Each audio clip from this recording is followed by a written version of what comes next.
You're listening to Underestimated, the podcast that helps overwhelmed small business owners turn their size into their unfair advantage so they can grow without burning out. Now, here's your host, Shawna Suckow. As a small business owner, have you ever thought about how you can get media coverage, especially for free, because we don't have big budgets most of the time? Well, if that's been on your mind, I have a great guest for you today. She is Barbara Scofidio, and she is an editor with Skift Meetings, which was Skift ever like an actual magazine, like a printed thing? No, it started online and has always lived online. It's globally distributed and an incredible global team. Yeah, and you've been with them for how long? Going on 2 years Yeah, I already. remember when you Unbelievable. transitioned. We Yeah. were in New York together around that time. Yeah. But how long have you been in media?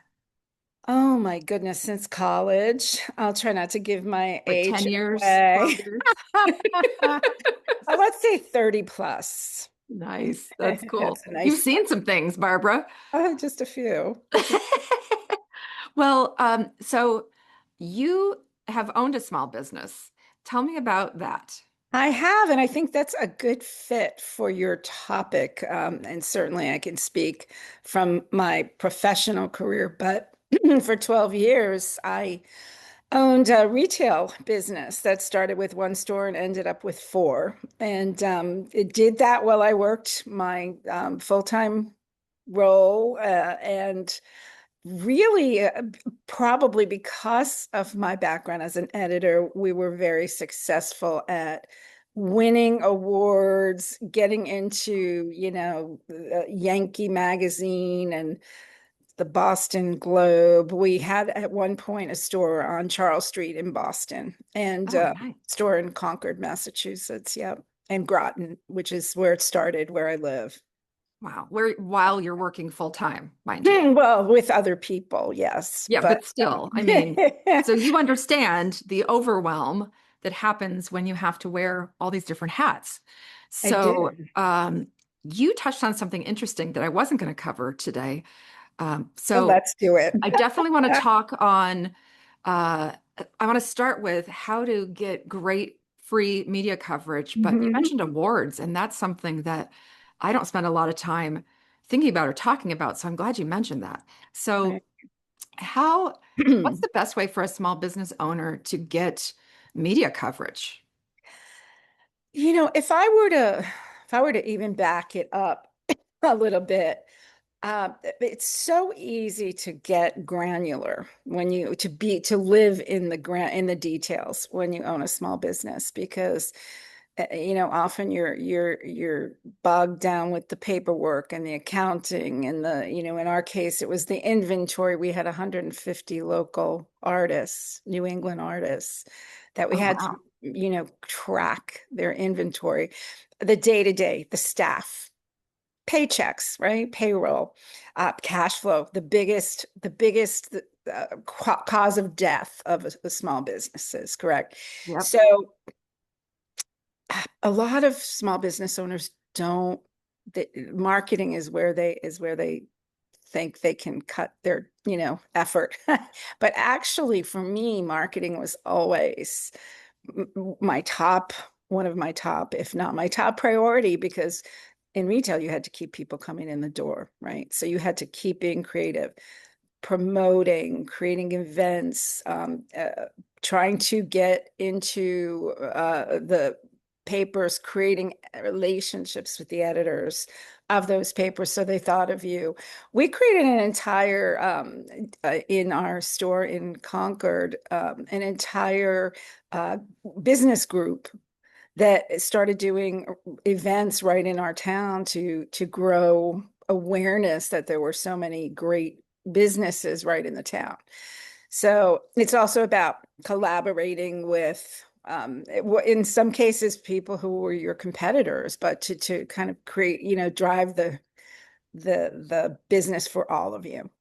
Yeah, that's fantastic. I have an upcoming episode on that very topic, co-ops, collaborating, all of that. I love when that happens, especially if they're unusual collaborations. But That's fantastic. So you were able to work with quote unquote competitors, Absolutely. um, because your business was local, and the more, feet that come to the area, the more kind of all boats rise.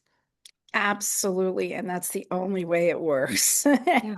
It's just there's so much noise on people's feeds, and there's people are so busy. And now in that particular field, why even shop retail if you can, sit at your computer on your sofa at night with a fire crackling and a glass of wine and shop, right? Why would you why would you, push through the snow to go to a retail store? I mean, it is a tough business. It's gotten a lot tougher since I did it.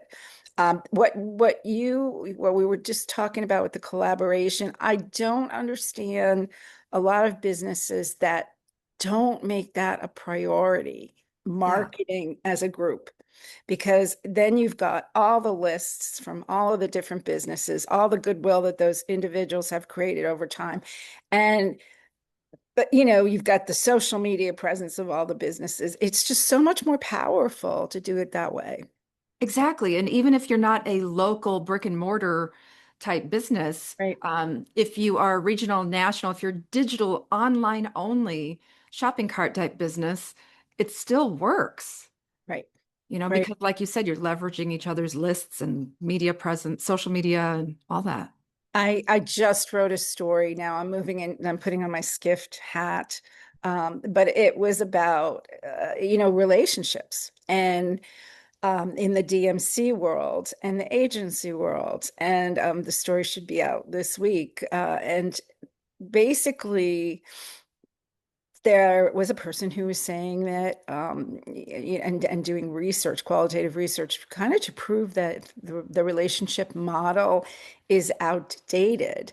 And we've got to really think about perhaps younger business owners who don't want to, they don't correlate, they don't see the correlation between attending events and building your business. And then I spoke to a DMC in the Dominican Republic. He's been there for 27 years, and he said that's just not true.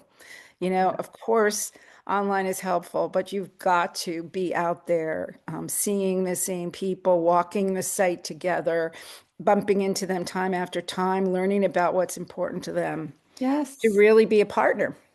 Nothing, I mean, well, for those who aren't in the meetings or hospitality, tourism, any of that business, DMC is a destination Oh, management yeah. company that Exactly. helps when a group is coming into a town, helps them with all the things on the ground and all the activities and excursions and decor and all the things that go into having an out of town meeting in a place where you're not an expert. But as far as meetings go, you and I strongly believe that nothing beats face to face. And Absolutely. it is like this is what I mean by like trade shows and but also just sitting down and having a one-on-one meeting with somebody. And maybe we're skewed because of our generation. I perhaps, but and it's so industry dependent. We're in a people, the meetings, travel industry is so people focused Right. and Yeah. relationship focused. But nonetheless, the more friends you make, I'll give you an example going back to media. So when I had the store, I became friends with the editor of the local paper. Don't exactly remember how I did it. It was a while ago, but reached out. First of all, I didn't think it was intimidating. It wasn't intimidating me to reach out until I could reach this person and connect with this person. And you have to keep trying. They're busy. You have to find different ways of perhaps finding them. That might be to include a local, let's say, business association meeting where they'll be, if they're not answering you by email or phone, find a way to get in front of them. And and build that relationship, because once I had it, she was lovely. And she asked me at one point if I would write a column about local business and thinking local first. There's actually a movement called Think Local First. I did that for years. I wrote about the whole concept of purchasing locally and the multiplier effect when you spend money in a destination, that money gets spent in that destination, and how Yeah. the what if you can start training yourself to think about whether what you need is can be found right on your main street and keep those businesses alive, it's good for everyone, the community, the business owners. You don't want those to be abandoned storefronts and over time or become a No, Starbucks or whatever. So exactly. So, yes, I mean, I default to, of course, relationships matter, probably because of my generation, yay, Gen X, woo, but which is funny because we're such loners by default. But I just think that it makes everything easier. It makes finding a job easier. It makes getting referrals easier. When somebody knows you and likes you, everything just gets easier. So why wouldn't you? How did that article turn out? How did the research turn out? Oh, it was a column I did regularly once a month No, no, for no, years. the qualitative Oh, the column that qualitative. Yeah. She's standing firm on her belief that things are going to shift. And it was a mix of people. And I think where it ended up is that we do need to you've got to take a multifaceted approach to, sure, yeah, yeah, of to course. finding partners. But There's no reason. yeah, I think the more disconnected we get with AI and all of these things, and the trust crisis in America, which I talk about a lot, the more these things really matter. But yeah, I think the multifaceted approach is always smart. So Right, and you've got to be smart about your LinkedIn. That was another thing that came up, that a lot of people only post, and in this case, I was talking about these DMCs, only post on LinkedIn when they're, let's say, attending an industry meeting, or will only reach out if they met you at that meeting. They don't try to keep posting regularly about trends they've seen or something really cool that they've done, so that they get in front of those customers. And one of the biggest rules, talk about job hunting, one of the biggest rules is don't not speak with someone for years, and then the minute you need a job, or yeah, exactly. all of a sudden there you are appearing in front of them. I mean, it's not the same as them seeing you all along and Right. some communication. Yeah. And so you talked about consistency on LinkedIn. Let's talk about um, consistency with media. So Mhm. putting my small business owner hat back on, did you wait for when you owned your business for an event or something significant to reach out to the press, or did you, how frequent is the right frequency Mhm. when you own like a retail business? Mhm. Like, do you have to wait until there's something We big? created regular events Yeah. specifically to have a reason to Yeah. have something written. Brilliant. I've been involved in other ventures. The town I live in did a townwide art exhibit for all local artists, Nice. and we made it such a splash.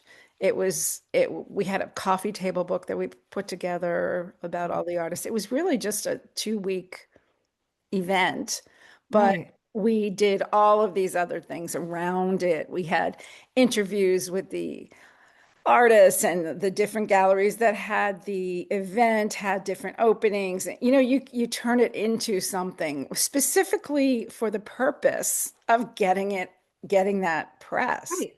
Right. So And I so the rest of the year, how would you get media coverage? Yeah, different. One of the ways was the column. I don't know that most businesses can write something, but if you're part of a trade association or you can speak at that association's meeting, finding ways of becoming an expert. I think one of the biggest, again, I'm going back to LinkedIn, not misused, but underused tools is LinkedIn. I Yeah. get many of my story ideas as I'm, even in bed on my phone, like, As scrolling we through all my are. LinkedIn, right? Yes, as we And do. that's how and then I, copy it and send it to my work email. But Yeah. I'm constantly looking. So if you're out there, editors and writers are looking for you too. They've got to come up with ideas. Another way is if you can write, and AI can help with this, you can write articles that serve that audience. Right. And And distribute that them. your prospective customers would be interested in, Mhm. um, but writing it in a way that's not pitchy. Promotional, right? Yeah.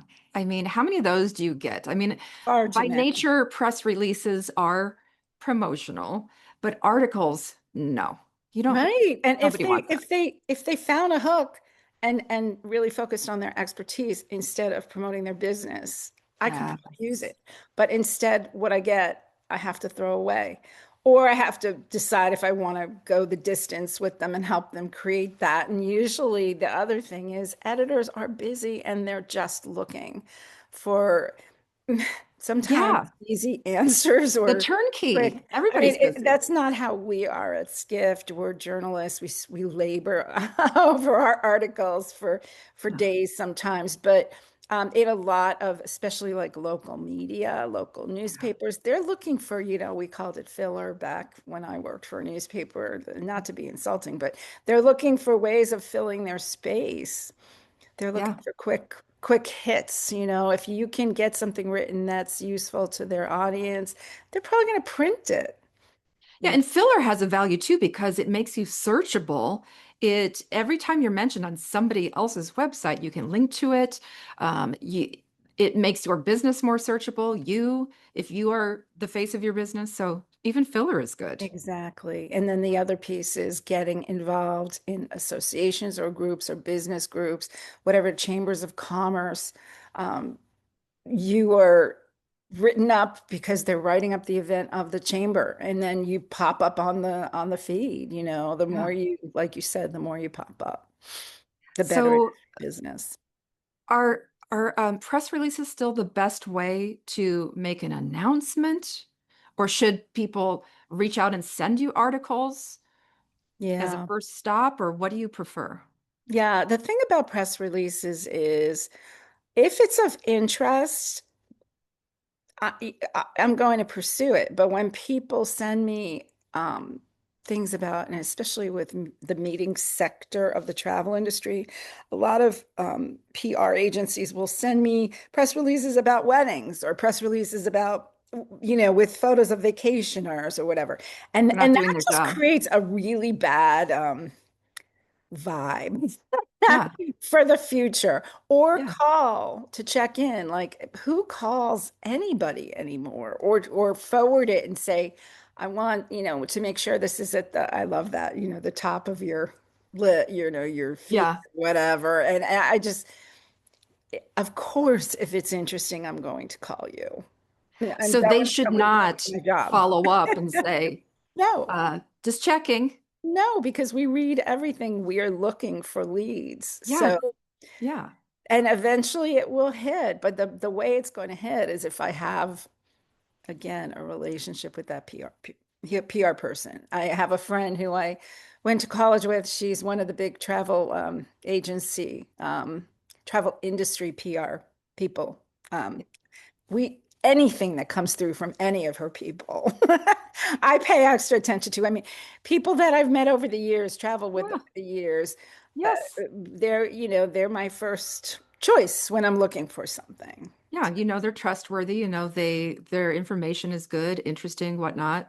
Yeah, Um, so I spent 2 years in a public relations department long I did ago, not know many, that. many years ago. Okay. And one of my tactics was I would call up, back when the phone was something you actually used, I would call up a writer, a journalist, a reporter, and I would give them an exclusive occasionally. And I would make sure to, spread the love around to the different papers, Mhm. newspapers also, Yep. antiquated term. But is that still a good, activity to do? Sure. And actually, this just came up. We had a lead on a story, and I was all excited because I saw that my colleague had written it and gotten it out before anybody else. And then I saw it in another another Oh, one of our competitors posted the same exact thing later in the day, and I thought, that's not, that's not what I'm sure my colleague expected. I'm sure she no. expected when she was reached out to. And you need to clarify that as an Yeah. editor, make sure that's the case. Case studies in general, rather than a product pitch or a in our case, it would be a pitch from a hotel or destination, let's say, Yeah. but an actual story of a company that has done something really creative, always interested, without question. Yeah. And I mean, one of my biggest stories of last year had to do with a Amway direct sales company, a meeting that they did. It was a multi-generational meeting, and they brought children, and it was just a great The story. And different, yeah. I'm never going to write about that destination. We don't write about destinations at Skift. It's not what we do. But Yeah. that turned it into a real business case story, and it Yeah. was very well received.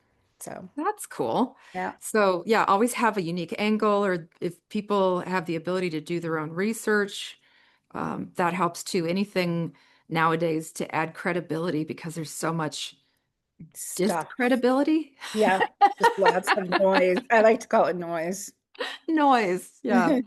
Okay, so any don'ts besides don't pester you, don't call and say, want to move this to your top of your list.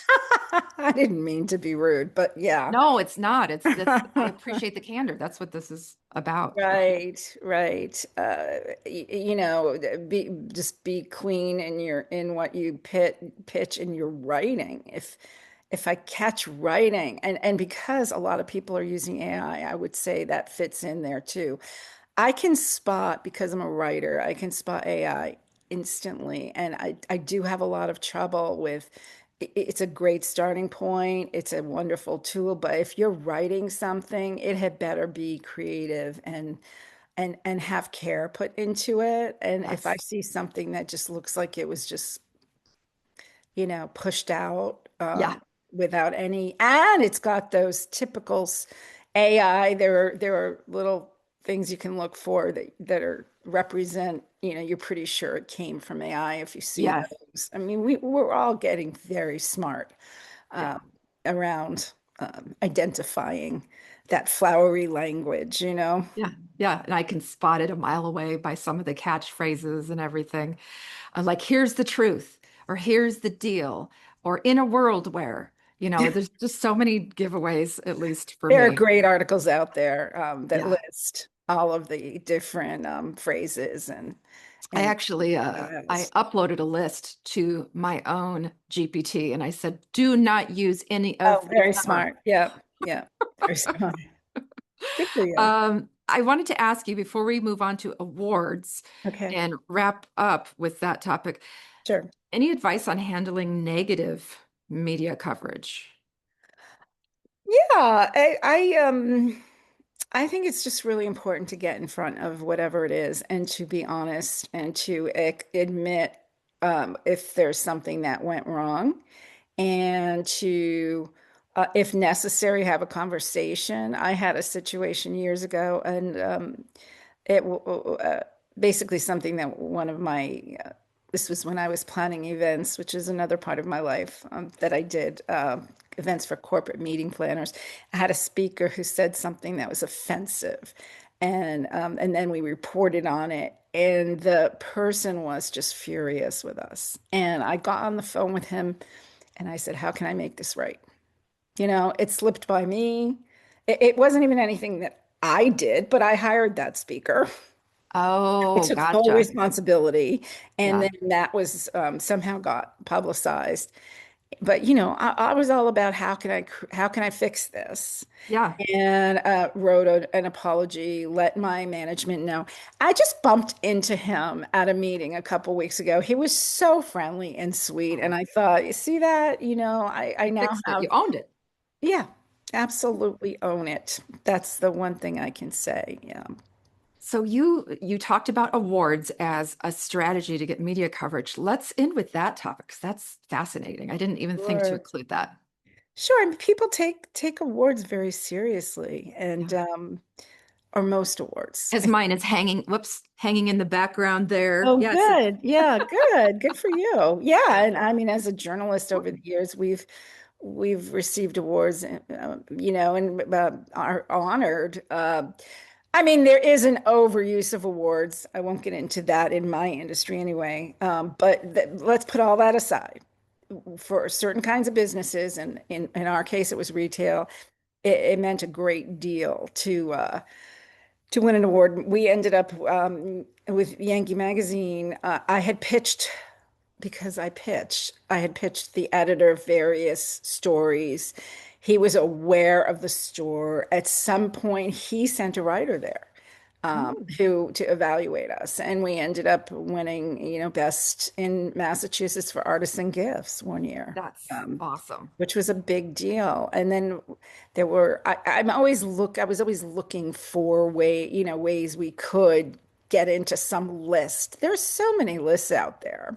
And they're Yeah. all, even if they're, someone's blog, five great things you can do in Massachusetts, in my Right. case, right? Or, Yeah. if they're writing things like that, and you can fit in there, you've got to just reach out and say, hey, I love your column. Here's what we do. Come see us, or, how can I, get you to learn more about us or whatever, and follow up maybe once. But, they're looking for ideas too, and they might not be aware of you. Right. The whole idea is making people aware of you, and believing, just and being relentless in your pursuit of new ideas, I think. Yeah. And Yeah. there, I love, yeah, look for lists you can be on. Create a list and Create a include list. Love it. yourself, or and just you can do it in a tongue-in-cheek kind of way. And of course, you have to stop by the XYZ store when you're in the neighborhood. There are ways to do it that aren't Yeah, so ishy and self-promotional. right. But I'm thinking of setting up a Google alert, which is super easy. You can Google how to do that. But a Hmm. Google alert for types of awards that are in your industry or in your town or Hmm. whatever, Sure.